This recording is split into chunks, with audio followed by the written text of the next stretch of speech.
We're talking about gifted. Today we're kicking off our Fall Awakening series, Coming Alive on Purpose.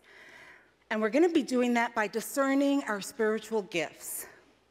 So this season we have an opportunity to claim our gifts. Do you hear me? Claim our gifts and then use them for the betterment of ourselves, Unity Church of the Hills, Austin community. Discerning our spiritual gifts, it's a magical time in our lives. We realize that we have been blessed with something special. Often in our minds, though, we compare ourselves to those who are exceptionally gifted in one particular area. Like the Olympics, right? It just finished. And we watch that, and then we shame ourselves because what? I can't run a 200 meter in 21.34 seconds like FloJo can, our record holder, right? And at those times, we forget that those athletes, yes, they have a natural gift, but then they spend their entire lives practicing and focusing on that one area to excel. But we all have gifts. We all have gifts. And ours is to do the introspective work to discern what natural talents we have and then to claim them. Marianne Williamson has a wonderful poem that I just love, and it reminds me of why I'm here. Why am I incarnating now? And I'm sure many of you know and love the poem, Our Deepest Fear. Our deepest fear is not that we are inadequate. Our deepest fear is that we are powerful beyond measure. It is our light, not our darkness, that frightens us most. We ask ourselves, who am I to be brilliant, gorgeous, talented, and fabulous? Actually, who are you not to be? You are a child of God. Your playing small does not serve the world. There's nothing enlightened about shrinking so that other people won't feel insecure around you. We are meant to shine as children do. We were born to make manifest the glory of God that is within us. It's not just in some of us, it is in everyone. That's a profound statement, is it not? Profound to our individual awakening, which then brings up questions like, who would you be if you claimed your light? Where would you go if you claimed your power? How would you shine if you released those old tapes that shamed you as a child for your brilliance? When will you stop playing small so that those around you don't feel insecure? What will you be when you allow your divinity to be seen by everyone? Ooh, lots of questions. So we're going to look at the first one. Who would you be if you claimed your light? It's hard to imagine that we possibly fear our light more than we fear our darkness. Seems unbelievable, doesn't it? I mean, we spend so much of our mind focused on being good. But claiming your light has nothing to do with being good or being bad. Claiming your light is about you knowing you are of God. And so is everyone else. Being the light then means you feel an enormous pull to help others. It means you feel a deep need to serve humanity. If we claim our light, then we become light workers, whose mission in the world is to be intuitive, perceive the emotions and needs of others. Light workers are driven to eliminate negativity and support others in the evolution of consciousness. A light worker knows that they are part of something bigger than themselves. They understand that their actions have the potential to elevate the vibration of consciousness in humanity and the world. It means answering the call from God, whatever other name you want to use, source, the universe, allness, love, light, principle, you're answering the call and opting to be the frequency of love in the world. And it's a conscious choice that we're making, a conscious choice to release the fear of ego, to release the fear of personality, to release the fear of inequitable and unjust systems. Light workers encourage, are kind and compassionate to others, stay connected to their highest self in all they say, in all they do. What about the next question? Where would you be if you claimed your power? Eric Butterworth writes in his book, Discover the Power Within You, anything you will ever be, you already are. The greatness of the infinite is already involved in you. Here's the thing. You are not searching for what your purpose is. You are not searching to find God. You are not searching for the spark of the divine within you. It's already there. You already have it. The search is over, my friends. The only thing that is required is that you remember the power is already within you.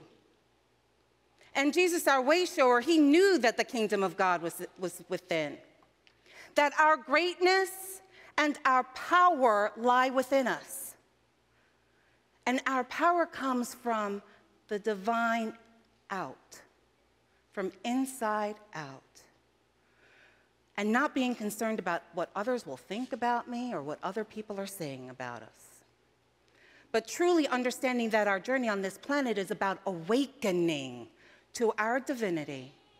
And our life experiences, they are simply ways for us to claim our truth, claim our power. So imagine claiming your power. Where would you go? Would you go and sit with a friend who's lonely and just needs company? Would you go to strangers and simply accept them exactly as they are? Would you go to hospitals to support our frontline workers, reminding them that they are not in this alone? Would you take meals to those in need? Where would you go? The next question, how would you shine if you released those old tapes that shamed you as a child simply for your brilliance? Simply because you were being brilliant. For many of us, learning to live in the societal norms not only tamed our inner wild child, because, we all have the inner wild child, but it also stifled our brilliance. As many of you know, I was born in the UK. I was born in London. And my family was heavily invested in etiquette and being appropriate. And there were rules for girls that were very different than rules for boys. And my natural nature was to be inquisitive, precocious, always asking questions, being creative. And at that time, I could see energies from other realms. I knew things beyond what I should know at that age. And I would dream about things to come. And then somewhere around the age of 5, I heard, you are a big girl now. It is time to put away childish notions. And the way that you view the world is wrong.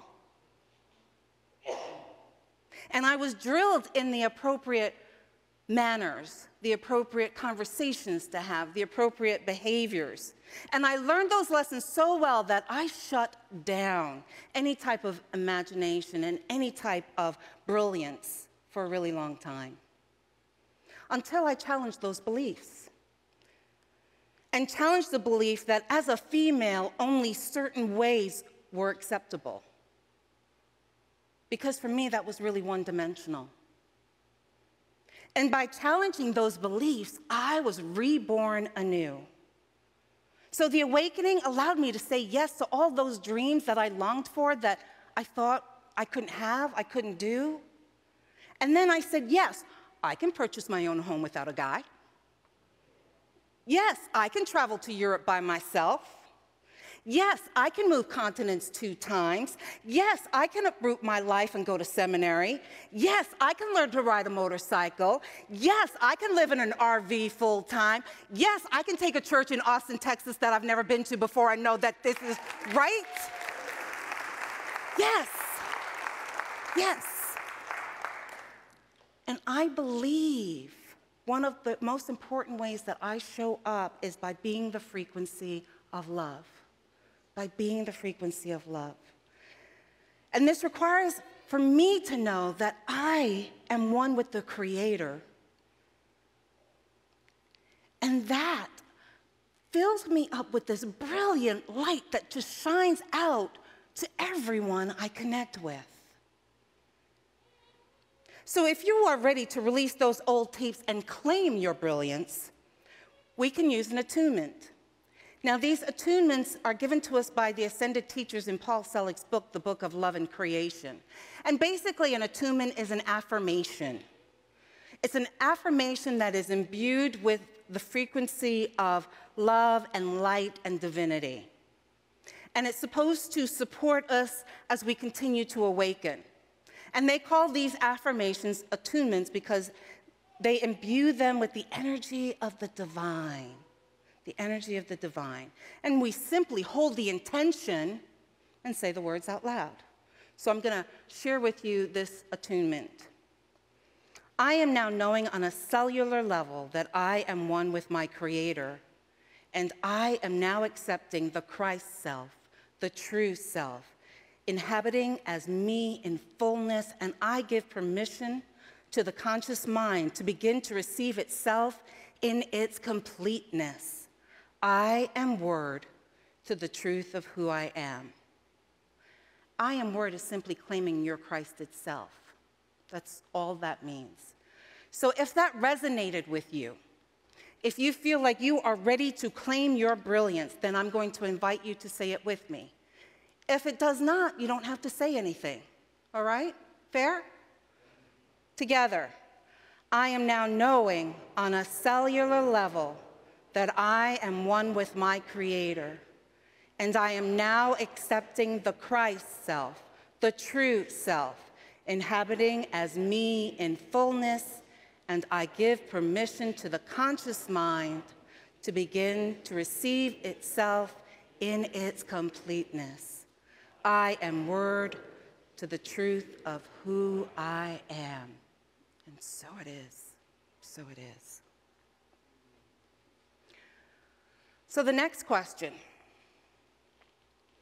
When will you stop playing small to those around you so that they don't feel insecure?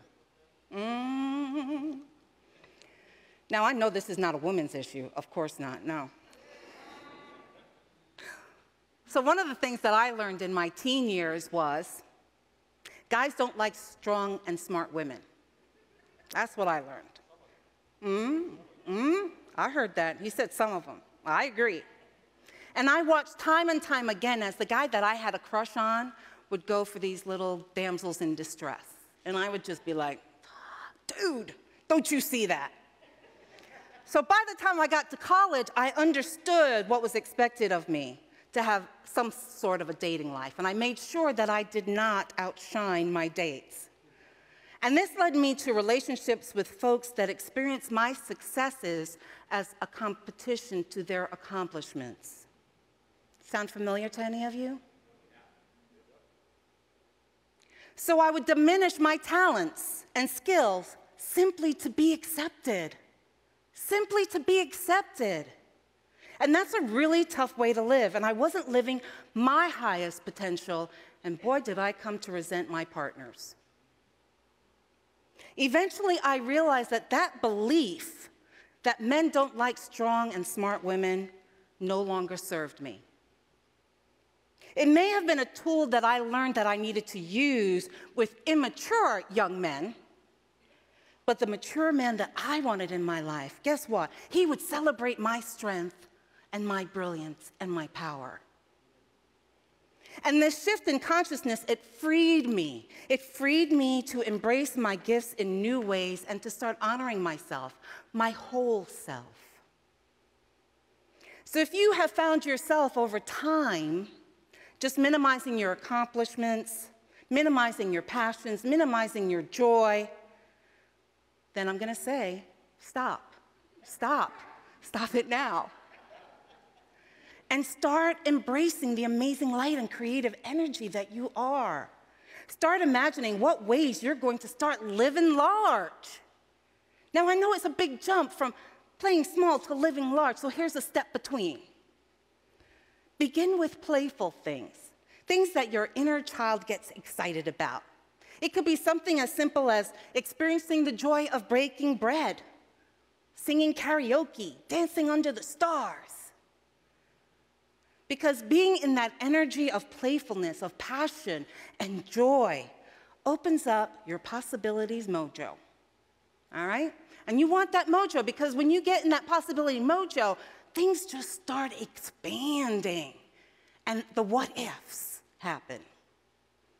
So the final question is, what will you be when you allow your divinity to be seen by everyone? Again, Butterworth. Discover the power within you says this: the divinity of you is that of you that is eternal, ageless, deathless, whole and complete. It is that part of you that is perfect even when you seem to be imperfect. So my friends, we're at a turning point here.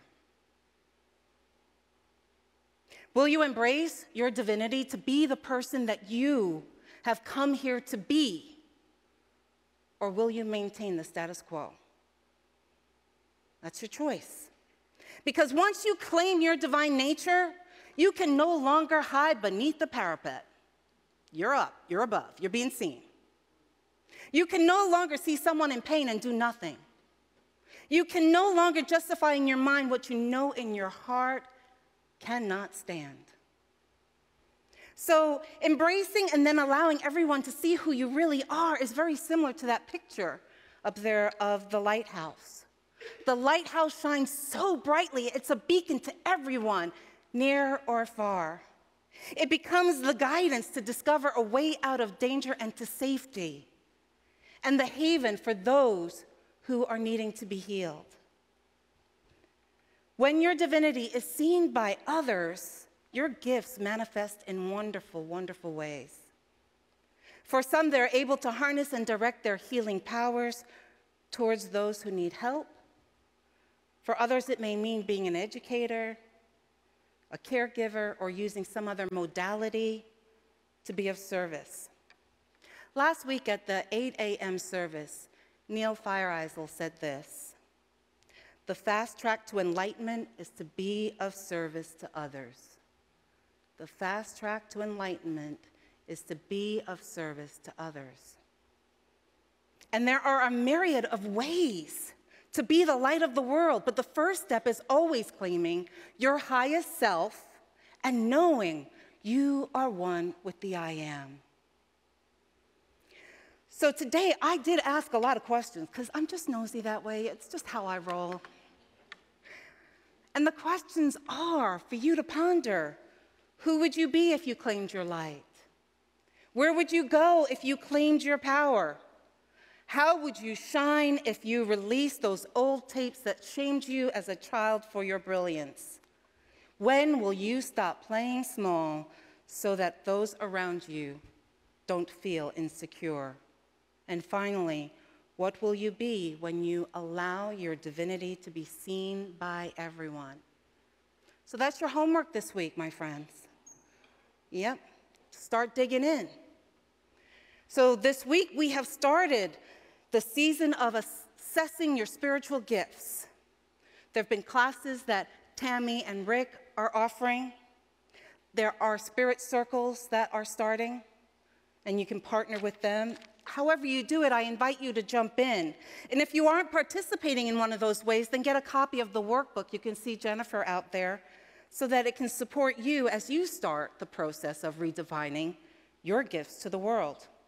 And then listen. Listen to what is calling you. I don't know about you, but I want to be part of a community of people operating from their highest self.